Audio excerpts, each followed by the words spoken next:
according to Tom Rainer, the majority of Protestant churches in America average 10 or less salvations a year. Let's change the stat. Welcome to GoCast, a podcast designed to inspire and equip pastors and leaders to lead soul-winning churches. We have a mission to go and make disciples. This is GoCast. Hey everyone, welcome to GoCast. I'm your host, Kelly Stickle, and I am joined, as always, by my friend and co-host, Tim Tribble. How are you? Great. Awesome. Let me ask you a question. Okay. All right. So have you ever had the experience of inviting someone to church, an unchurched person to church? Oh my gosh. Yeah, I can remember this one story. It's actually happened pretty recent. So for the past couple of years, my wife and I have gone down to this one rental shop to get all of our party supplies. And it's the same woman that owns it. And every time we'd go in there, she would break down crying about how her life is going. And we just kept inviting her. And it took literally 3 years. And then 2 Sundays ago, she walked into the church and broke down crying and saw us, and we almost broke down crying. And she said, "Wow. This is the place you go for hope, isn't it?" And our world was just rocked. But it took 3 years, and sometimes that investment is totally worth it. Wow, that's incredible. So what did it feel like sitting beside her in that service? Did you see the service any differently? Oh, definitely. You look at it through a different lens. So you look at it through her eyes, through the pain that she's been through, the loss that she suffered, and every element. Then And working in the church, you know how things operate. And so you're like, oh, that needs to change. Oh, that's not happening again. Those kinds of things happen. Yeah. That's so good. Well, today's conversation is with Pastor Rich Birch. He is an amazing, amazing leader. Yes. He's an author of a couple of books. Unreasonable Churches is his first book. And then also he wrote the Church Growth Flywheel, right, which is a fantastic book. We took our staff through the masterclass, the entire staff, and that's transformed our church. But his focus is really on the power of the invite. Yes. And lots of people talk about it, but Pastor Rich brings this approach to the invite, and he gives really, really practical insights onto how to create the invite culture in your church. And in today's conversation, he's going to talk about 8 specific ways that you can actually invite people and encourage your people as pastors to invite. And so this is a very amazing conversation, very practical conversation, high energy conversation with Pastor Rich Birch. Let's go to that now. Well, hey, Rich, it's so good to see you. Welcome to GoCast. Oh, I'm super excited to be here, Pastor Kelly. I love what you're doing here. I love your church and just love the amazing things that are happening. And so happy to be on the show today. Man, it's such an honor to have this conversation. This is the first time that we've officially met, and yet I feel like I know you because of your books, your Church Flywheel course, which we'll get to in a minute in the conversation. But man, it's so good to be able to add your voice to GoCast and to this conversation. Looking forward to what we're going to talk about today. But for our listeners, why don't you tell us a little bit about yourself, your ministry journey? Yeah, that's well. First of all, honored to be here. Honored that folks would listen in. That's super kind of you to speak nicely about some stuff I've done. But yeah, so been in ministry since kind of the mid '90s, and I really love the local church. Like I'm a local church wonk. I could talk to local church leaders all day long, and so this is like really supernatural to get a chance to connect because I just love connecting and chatting with leaders. So I really have had 3 church kind of the 3 churches have been where I've spent most of my time. I've been in that kind of executive pastor second chair seat. That's primarily where I've sat. So I'm not a primary communicator, although love senior pastors and love folks that have that kind of call in their life. I've really been in that secondary seat at 3 different churches, 2 in Canada and then 1 in the States. So I was in the Toronto area for a bunch of years at a church in that part of the world called the Meeting House, which some of your listeners may be familiar with. But great church, yeah. It's a fantastic church. Brexy Cavy's the lead pastor there. Incredible, church that's doing amazing things. We were one of the first churches to go multisite that we were aware of, and so this was kind of in the early 2000s. And I was there when we went from 1 location to 6 or 7, and now there are 20 plus locations. Yeah, so good.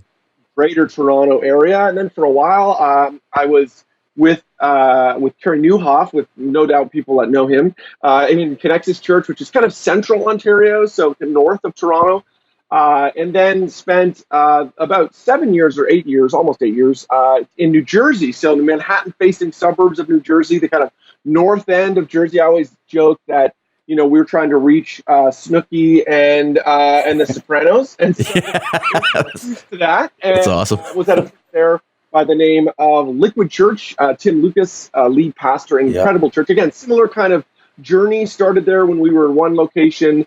Left when we were about 6, and they continue to do locations, continue to grow. So love ministry. Have had a chance to be a part of, so just amazing ministries, and really find myself in that kind of supporting lead pastor's role. I really do. That has felt like a call in my life, and so so that's kind of my. That's really cool. And you're also the founder of unseminary.com, which is a great resource for pastors. Love the name as well. So talk to us about why you felt it important to start Unseminary and how you're currently helping pastors. Well, I think this actually connects really, closely to GoCast and what we're trying to do here with this podcast. So when for as long as I've been in ministry and actually back into school, I remember asking professors this question that still in a lot of ways drives so much of what I do today.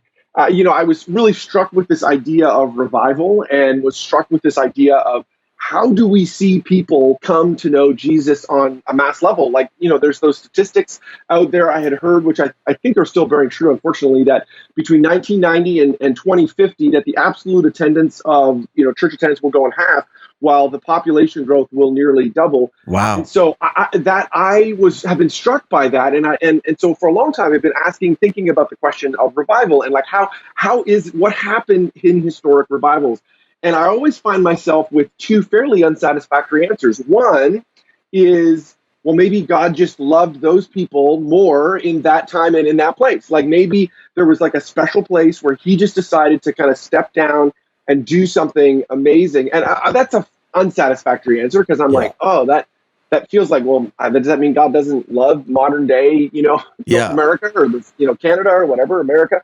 Or on the other end of the spectrum, there's this, again, which is an unsatisfactory answer, is this idea of, well, those people at that point, those leaders had just kind of unlocked something. They had figured out kind of how to see people come to know Jesus. And that feels unsatisfactory, because I don't think it's not just a series of kind of mechanical things that ultimately see tons of people come to know Christ. And so right. I've been thinking a lot about that. And over the years in ministry, one of the things I noticed was there does seem to be a number of really practical things that hold churches back, that there's stuff that if we just did these things right, that they would make a difference. That the difference between kind of prevailing churches and stagnant churches, a lot of times it's not their mission, it's not their preaching, it's not their it's not the stuff they teach in seminary. It's actually stuff they don't teach in seminary. It's communication and some of those things. And so we started Unseminary. I started as a blog, just gathering some ideas, but it's grown into a podcast and courses and books and all kinds of other stuff. But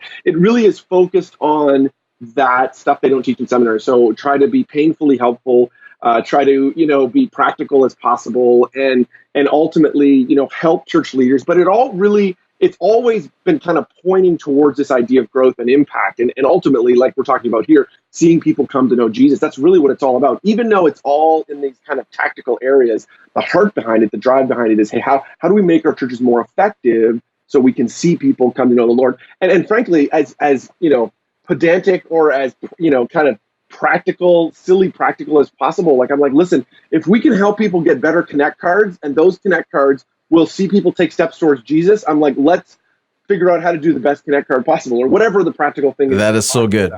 I don't want to hold people back on that kind of stuff. So yeah, that's what it's all about. I love that. I love that so much. It reminds me of, I had a mentor way back when I first started ministry, Pastor Jack Weitzel. I'm not sure if you know Jack, but he was amazing. Yeah, he mentored over 4,000 pastors. I think he had in his database when he passed away. But he said this to me, and it was just very, very practical. He said, okay, if there's a farmer that has a field beside another farmer, and one has a bumper crop and one doesn't, he says, is it God's blessing, or is it the skill set of the farmers? And I was like, well, that's an obvious answer. And he goes, okay, so if there's a church in a community that is booming and reaching, or there's a church in your area that is booming and reaching, something like that, is it God's blessing, like you're talking about, or is it there's something in the skill set? So I love that perspective. And that when Jack said that to me, that transformed my thinking. I was like, okay, it's the little details. They matter big. And if it helps us reach more people, let's do that, which is part of the reason with this podcast as well is, hey, let's have the conversation. Let's talk about some of the little details. And if we can just help one pastor reach more people for Jesus, let's do it. So I love that. I love that passion. And obviously you have an amazing track record of getting results with the churches that you've been involved in, the ministries that you're doing with Seminary. But also you wrote your latest book. I love it, is the Church Growth Flywheel, 5 practical systems to drive growth at your church. It's a very practical book for pastors that's not only written from your experience in 20 plus years of ministry, but you've also interviewed over 200 other church leaders who are seeing unusual results. Is that right? Yeah, absolutely. So that book really came out of an impetus. Liquid Church was named as one of the fastest growing churches in the country. And people ask, they're like, why is that? And you know what it's like pastoring a church. Like, your church is growing. God's doing an amazing thing at My Victory. And, there's a little bit of, you just have your head down and you're just working, right? Like we're just making, like, Sunday is always coming.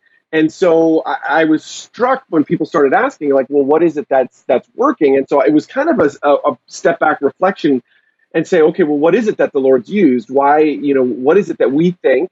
And then in that same time, it's similar to you, I've been just really working hard to kind of learn from other church leaders. And so really combine those two together.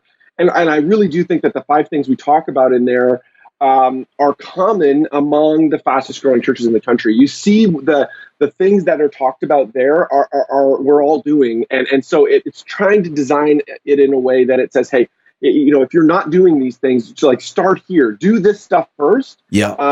And then let's have the conversation. So I frankly, writing is primarily a solitary endeavor. You sit in a room somewhere and you try to pull stuff together.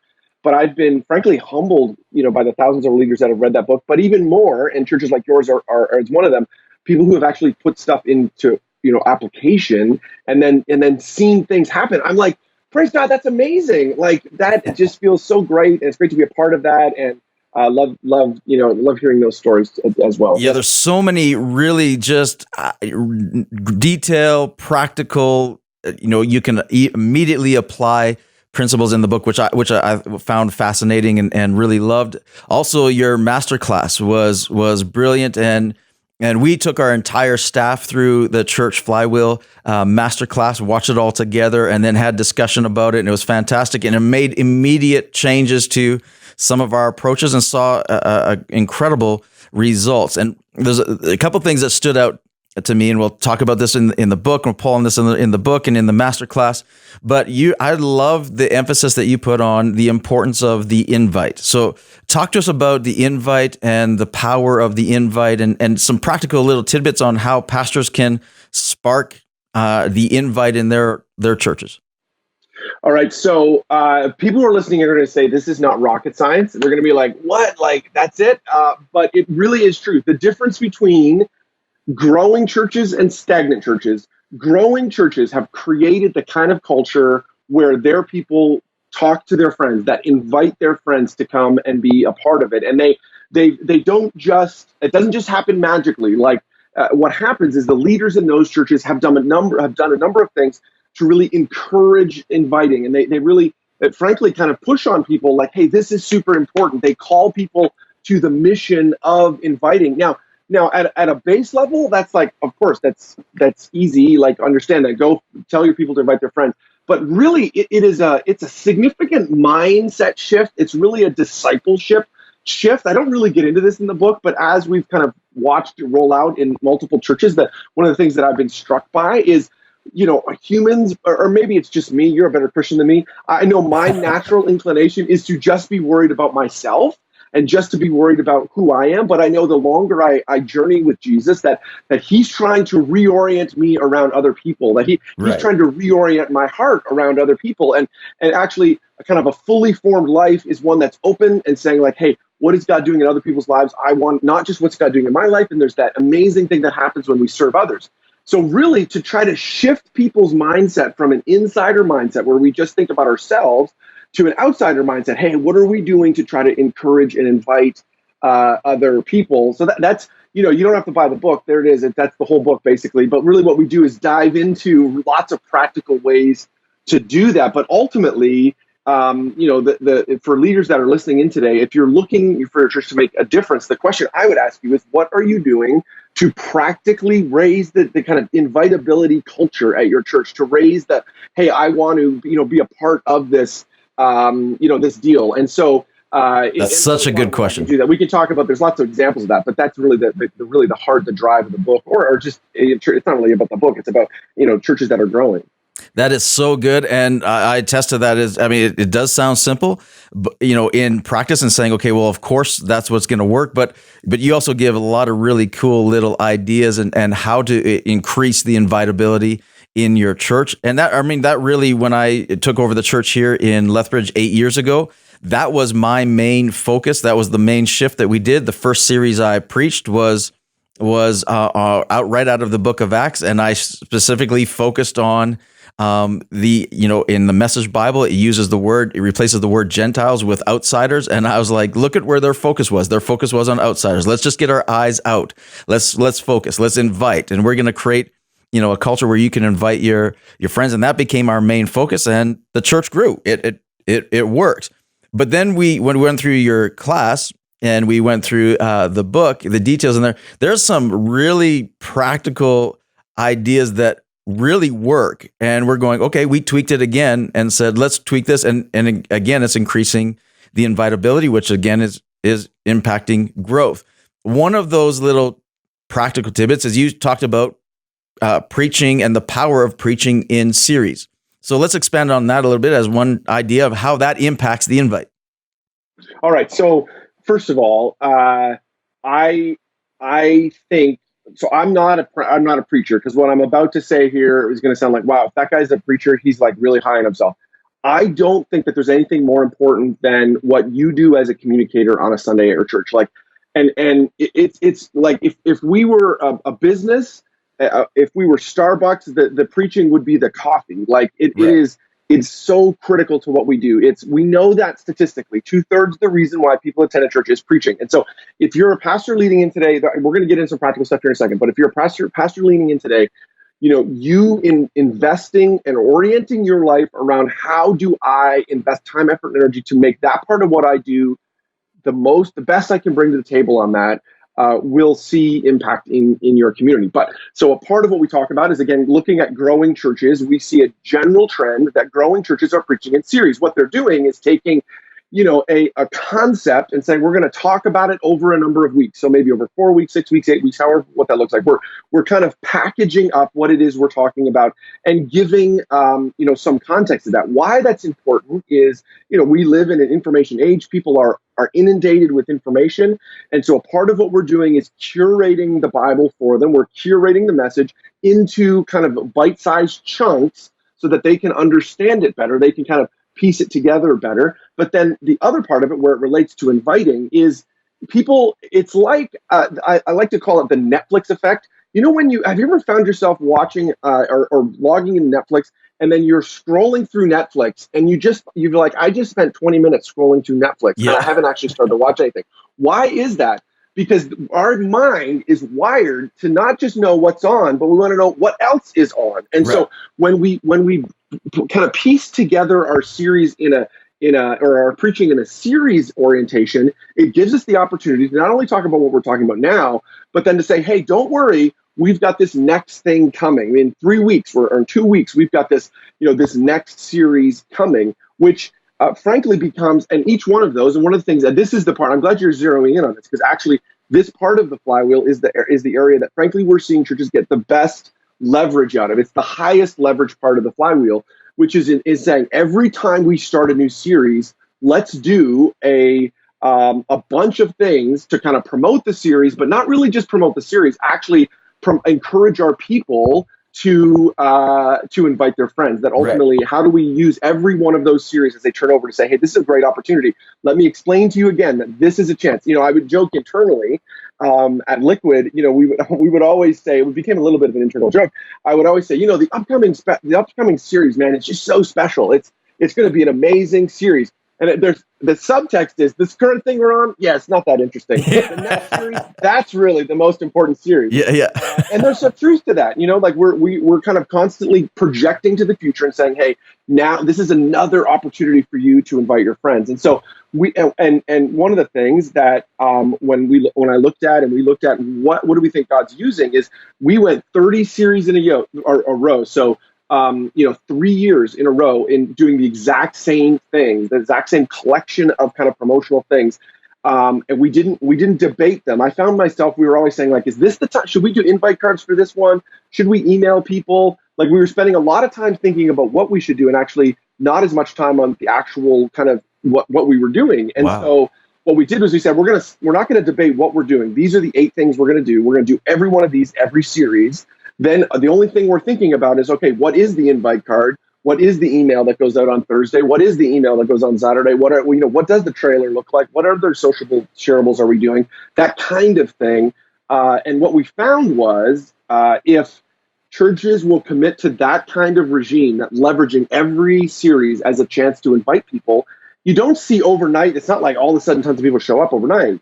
But what you see is your trend shifting towards, people are now inviting their friends. You can see an increase in that, and it's frankly the kind of thing that every church can do. Yes, it's not rocket science to understand, and it's not highly technical, but it does take a commitment. The reason why it's called Flywheel is because it's not about a one-time thing. You've got to invest energy over time. But what we see is, wow, you'd be amazed what'll happen, in a year, 2 years, 3 years.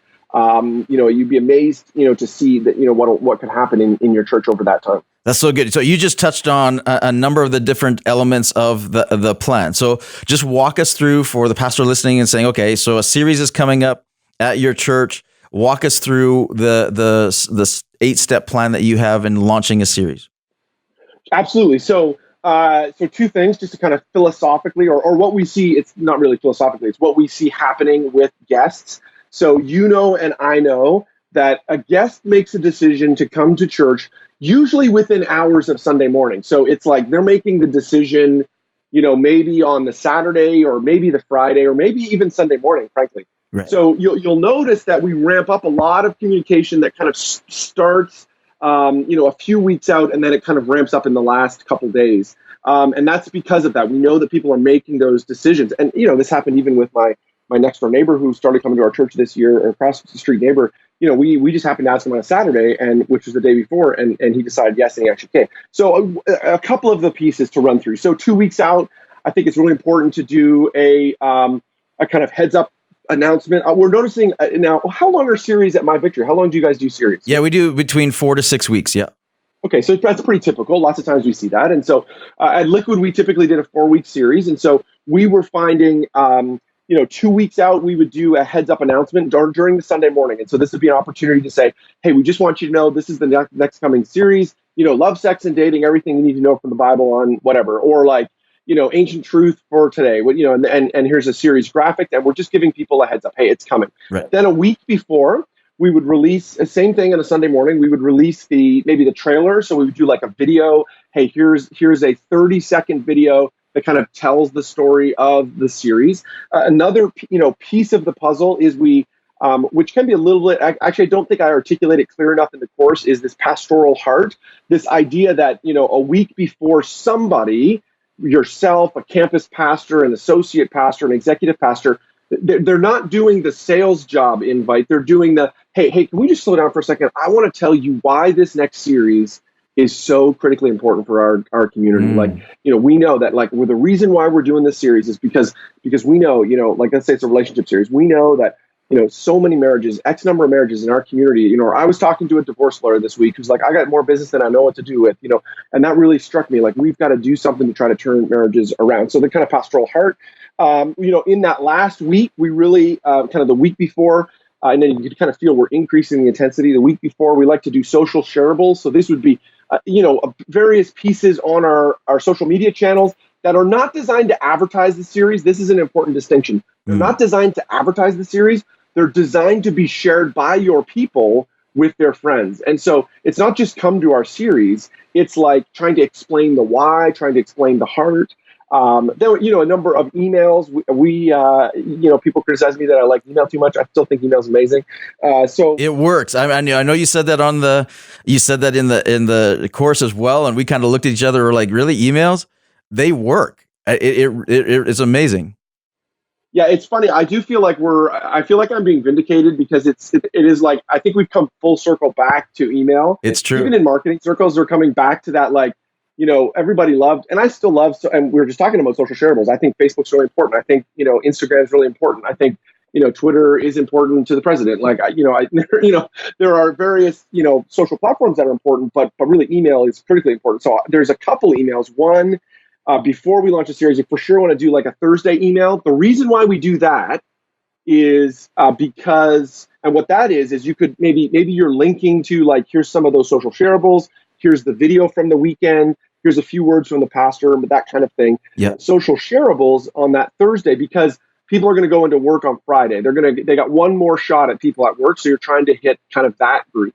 Right. Then we would do an email on Saturday. These, I think, best, and we talk about this in the course, I think the best thing for the Thursday or the Saturday emails are an underwritten, like, not much to them email. Like, maybe it's from you, Pastor Kelly. It's like, hey, I'm super excited about the series we're starting tomorrow. Is there anyone that you're inviting today that I can pray about that they'll come? And you'll get a bunch of people will email you back on that. But what that does is it tweaks in people's brains. Oh yeah, I should be inviting. That's so good. To come. Then you also want to leverage, this we go back to the week before, we want to leverage our groups and teams. So what are we doing on the, weekend before? Again, I think it's really important to use all of your leaders towards this. So, I would say in the kids huddle the week before a series, it's like really important for the kids ministry person to say, I'm super excited that Pastor Kelly's got this series starting this upcoming weekend on insert whatever we're talking about. Let's do a quick, we're all I'm going to hand out a piece of paper. Let's write down who are the 2 people we're going to invite this week. I'm going to take these, and as a kids ministry team, we're going to pray for them this coming week. So that gives you a sense of the kind of things, in that weekly rhythm. Now, the important thing, you can also do direct mail to people's homes. The important thing is that you pick more than you're doing now to promote a series. So if you do a couple of those, I would pick a few more. So 5 or 6. Yeah. And do them, and don't stop thinking about what are we going to do. We're going to do those for every series and do it for a year. And then come back and say, okay, what's happening? Now, what we're finding is churches that are committing to that are saying, well, this is working. So then they're adding more to their mix. They're saying, well, what if we added a few more? What would that do? The theory there is you're trying to surround your folks. You don't want to just send the message once. You have to send it a bunch of times, a bunch of different angles to try to get at people. And again, all of these are not, the messaging in all of these are not, you should come to this series. That's not what you're saying. Right. All the messaging is invite your friends and family. Here's the reason why you should invite your friends and family to this. This isn't why you should come. The presumption is they're coming. We want to invite. You want to raise that culture to people. Yes, I think that's the secret sauce of the whole thing. That I think we talk about advertising, and we do advertising in social media, and forget that it's social media, that it's about engaging a conversation and doing that. What I love about this plan is it's not about advertising the series. It's about, again, every 4 to 6 weeks, you're reiterating in the heart of your people, invite, and reminding them to invite, and then you're giving them tools to invite, and that's the secret sauce. That's what really works. If you can get people inviting, that's going to be more impactful than on somebody who's unchurched if they get invited by a friend than seeing the ad on social media. Yeah, and the thing I noticed on this when I looked at our own church is, again, we just have like an honest moment here as pastors. There are series we do during the year where we're like, I don't know if this is going to be any good. Like, we're like, now maybe again, I know every series at My Victory is incredible, but at least at our church, we're like, I'm not sure. Now, there are people who we believe, again, pulling back to kind of a 10,000 foot view, we believe God's going to speak to them through that series. Now, we might think, I don't know who this is for, and we're maybe not that excited about it. It's just in our 3-year teaching plan, it's come up, we've got to do this thing. But there's somebody in our church that's like, for them, it's a really important message, and they think that it could be a really important message for their friends. And so what we want to do is not miss that opportunity. What I was finding we were doing was on those series that were like, I don't know, we wouldn't do the big promotional push. And then frankly, we wouldn't get a lot of people to come. But when we just stuck to it, what we found is people would say, this is like, God is speaking to me. And we'd have like first time guests show up and be like, this is like amazing.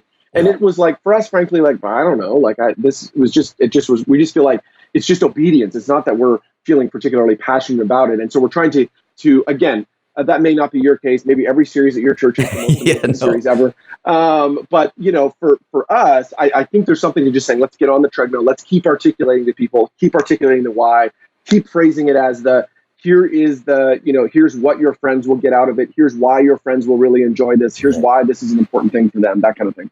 Right. Well, and you'll find each series is gonna be strike the passion of different individuals in your church. So there's a different pocket of your church that will become ignited with the idea of that series, and they're passionate about that because that's speaking to where their life is. It might not touch another part of the church, but you're activating by doing it consistently. And I think that's what you're saying is it's the consistency of this thing it's going to make the biggest difference on the invite culture in the church. And so committing to it for at least a year is, highly recommended. It's so good. Yeah, I joke in the book and on the course, I say I was originally thinking about calling it 1,000 Days to a Bigger Church. And which I was like, that no one would buy that. No one wants to wait that long. Like I see stuff online where they're like, bigger church in 30 days or double your church by Christmas and all that stuff. And I feel, I understand why church leaders are taken in by that, but my experience has been that's just not the case. Like that there are unique moves of God that do that, right? There are those like for some, and frankly, I've had those happen. We were at the meeting house. We had a weekend where we had 500 new people show up to our church and they didn't leave. Like we literally, you look at the growth graph, it was like, wow. Now looking back on that, to me, that was just a move of God. Like that, he decided, okay, we're going to move all these people into your church on one weekend and they're going to stick and stay. That is not how it has normally worked over the 20 plus years of ministry. It has been a commitment to saying, hey, we're going to stay in front of people, stay inviting, keep in the game for sure. That's so good. Really, the importance of all of that is the repetitiveness, doing that over and over again.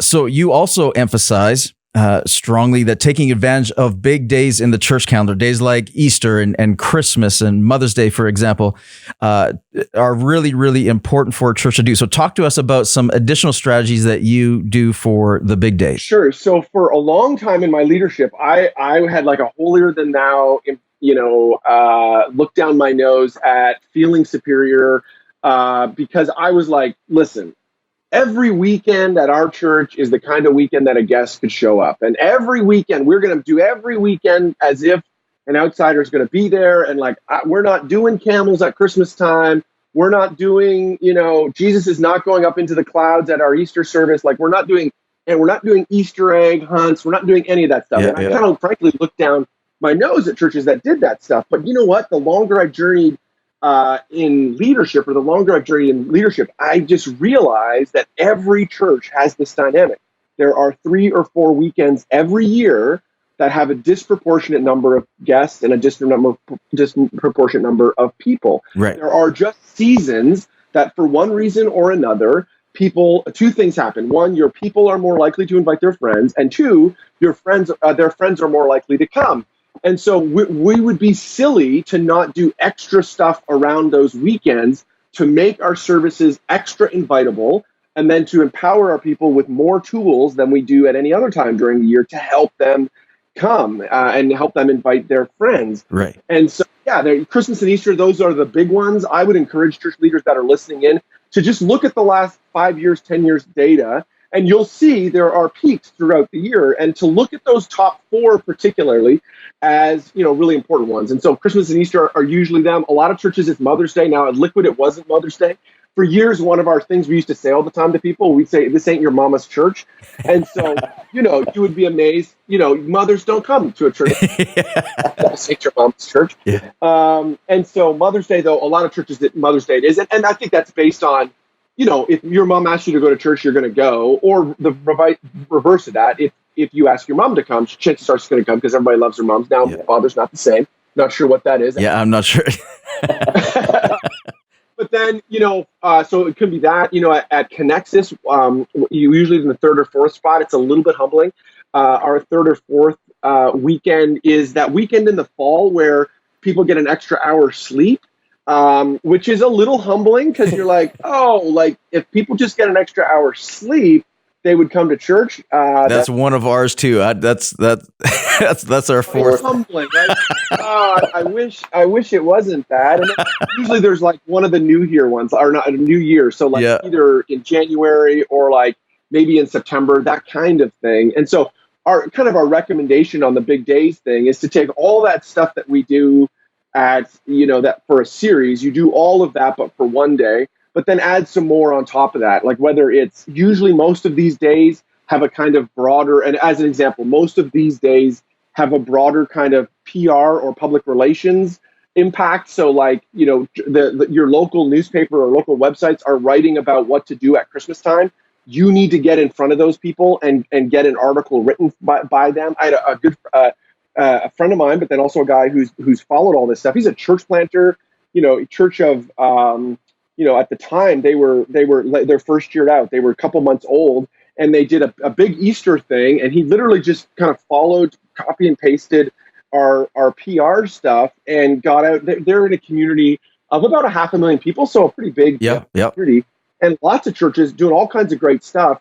He literally copy and pasted our kind of promotional stuff around PR, sent it out to local newspapers and television and all this, and actually had 2 film crews, like TV crews, broadcast live from his Easter stuff, as if this was like the biggest thing happening in his town on Easter. Now, that's great for his church, right? And his Easter attendance that first year, or the year after that. So they had, I think that first year they had maybe 300 people at their Easter. Yeah. That next year they had 600. Last year they had 1,200. It just has skyrocketed. And frankly, a part of that has been the public relations thing, because the one thing about the press is once you get coverage, it's a lot easier to get more coverage. That's true. And so now they'll come back to that church and be like, hey, are you doing that thing again? Like, we'd love to cover it. And that. And so again, that's one of the things we talk about in the big days piece. But again, there are probably church leaders that are listening in that are like, listen, we don't need to do something crazy on that day. And don't be like me.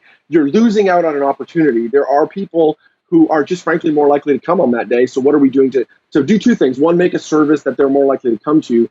And then 2, make sure we're doing everything we can to empower our people to invite them on those days. I love that. That's amazing to be able to focus on both those things and take advantage of the big days as well as doing regular, repetitive things as well. You also have some amazing advice and practical steps for pastors that they can use for follow-up, and that greatly increases their effectiveness for retaining the first-time guest. So give us some practical ideas that are going to help people to stick and stay. Well, so this is going to get super granular for a second. We're going to dive deep into one particular tactic. So I'm amazed at how many churches fumble the ball at the new here guest moment. That guests show up. You've done all kinds of stuff to get the guests there. You've done all this inviting. You've invested time, effort, energy, money in encouraging your people, and then someone actually shows up. And actually, that transaction, what happens on that first Sunday, we then just totally fumble the ball. And so, again, some best practices that we see from churches, and we talk more about this in the book, and there's other people out there who spend a lot of time working on this, but a couple best practices. One is there's a language issue. What do you call people who are new here? My recommendation is you call them new here, not first-time guests. That the reason why that is because in a moment we're going to outline, hey, we're asking these people to do something, and whatever you describe that is, if you say first time, we know that a lot of first time people, like literally people who come to your church for the first time, are not going to do that stuff. They're going to wait until they're there, second or third time. Right. And so by calling them new here, you're really asking them to identify what, are they a new here person? We want to do an exchange for information where we have again, this is a best practice we've seen in tons of churches, an exchange for contact information between the church and the individual. So usually we're seeing There's still best practice on this is like a printed card that's like in the seat in front of them or on the chair. And you're saying to people, hey, can you just fill out that contact information? And then we're going to exchange that card at ideally, again, another best practice, a New Here kiosk in the lobby. So it's like and this is a dedicated group of volunteers who they're going to take that contact information and then give the guest some sort of gift. Again, the gift is important. There's so many places here where churches can drop the ball. The gift is important. We need to think from the guest's point of view, what's the kind of gift that they'd be willing to give up information. Frankly, and you can test a couple things to kind of see. I'm like really partial to t-shirts. There's something about t-shirts in our culture where there's like a disproportionate value thing where like t-shirts are worth more in people's minds than they cost to make. And so people think t-shirts are $20 or $30. They're maybe $7 to make. And so they feel like a really big gift. But other churches are doing, gift cards to Starbucks or Tim Hortons for our Canadian listeners, or they're doing like a benevolent thing. Hey, we'll make a $10 clean water donation, or that kind of thing. Again, you can test multiple things in that moment. But then where we see churches botching is they may do all of those things. They get the contact information, and then they're like, they send one email, and they're like, "Thank you for visiting this weekend." Listen, we do not. There was a time where people would give us contact information without thinking about it. That is not the day we live in anymore. People are raising their hand when they give you contact information. They're raising their hand, and what they're saying is, please follow up with me. I want you to connect me to your church. That is what those people are doing. And so in the similar way that we've had kind of a bit of an obsessive, lots of way communications with people, we want to do that with New Year guests. So I think, best practice is, man, can someone call those people that Sunday afternoon and say, hey, thank you so much for coming. We want to have handwritten notes. We had volunteers write handwritten notes on Sunday. Hey, it was so great. The people who were at the New Year kiosk are writing a note. It was so great seeing you. We use a tool called Bonjuro, which is a video tool where our campus pastors shoot a quick video on Monday saying, hey, it was so great seeing you. I hope we see you this coming weekend. Click on this link. I would love to. This is another step. I would love to have a coffee with you. Can we set up an opportunity to get face-to-face? Then we'll have kind of a letter that'll get mailed on Monday or Tuesday. So that'll arrive Wednesday or Thursday or Friday, kind of be right before that next weekend. Then we'll do an email on Friday. We'll do another email on Saturday. And then we'll get them into a couple month, follow-up process that's all pointing towards, again, this would be the last best practice, some sort of regular New Here class or New Here learning experience. And so, kind of best practice on that is some version of Church of the Highlands growth track, where you're doing kind of a monthly, and lots of churches are doing different versions of that, but that kind of idea. So yeah, we want to make a really big deal about that particular transaction. Now, there's stuff you can do down the pike. You can work harder on getting them into groups. You can work harder on getting them into teams. But frankly, most churches are not taking that interaction, or a lot of churches I interact with are not taking that interaction serious enough. And they want to jump to, how do we make leaders? And I'm like, listen, you've got hundreds of first-time guests that you're not even following up with. You're not even trying to get them to come back on another weekend.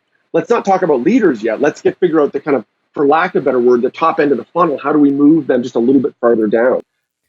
That is so good. That it's really important for us to understand that. I mean, I think there's a lot of us pastors who might be feeling like doing something as aggressive as that might feel like we're hounding them and that we're pushing them away instead of actually attracting them. But we have to remember that they've been bold enough to walk through our doors of the church, that they're searching for something, they're looking for something, they want to know about our church, and they want to connect with us. And what we really need to focus on is that next step.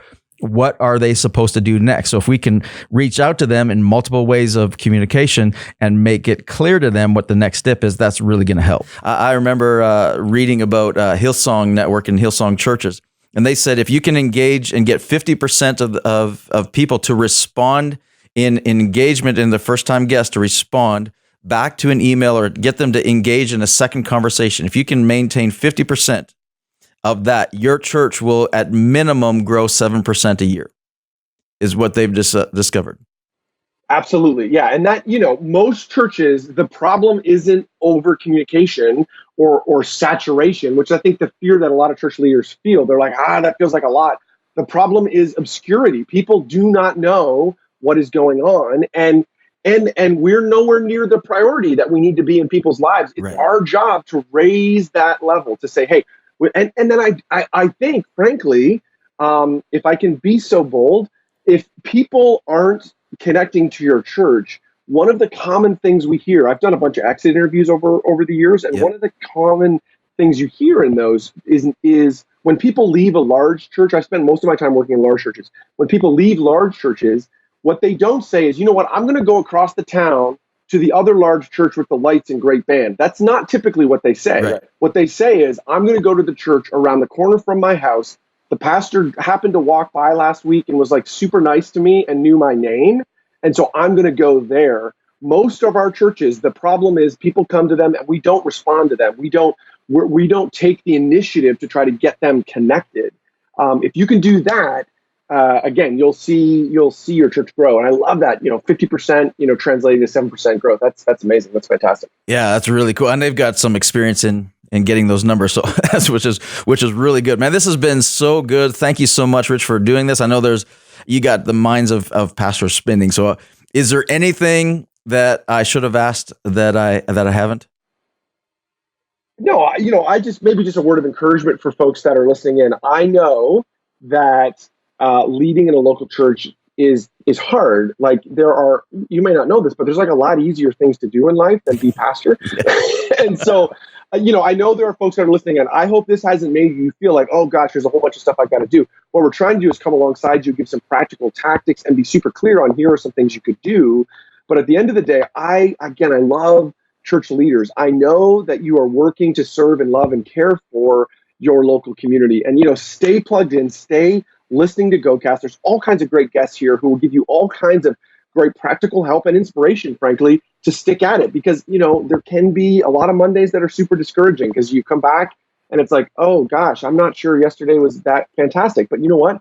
Over time, if you look at kind of incremental, what God's doing, you'll be amazed at what God can do in your church. So, I just want to thank the church leaders that are listening in for sticking in the game, for continuing to push forward, to continue to do what God's calling you to do.